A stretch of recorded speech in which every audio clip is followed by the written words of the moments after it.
सोमवारी सायंकाळी 4:45चा सुमार महापालिका येथील पीएमपी बस स्थानकावर नेहमीसारखीच वर्दळ होती। प्रवासी उतरत होते, बस सुटत होत्या।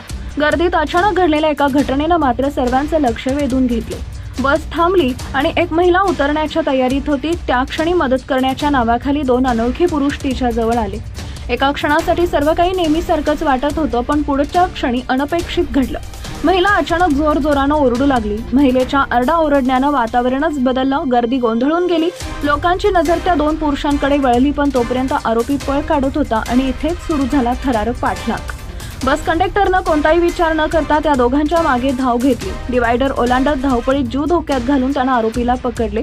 तपासात समोर आलं की आरोपींनी महिलेच्या हातातील सोन्याची बांगडी कट करून चोरी केली। गर्दीचा गैरफायदा घेत त्यांनी पिशवी पकडल्याचा बहाणा केला होता। कंडक्टरनं चौकशी केली नसती तर चोरी उघडकीस आली नसती। सुदैवानं तत्परतेनं दिलेल्या धाडसामुळे महिलेची बांगडी वाचली आणि आरोपी थेट पोलिसांच्या ताब्यात गेला।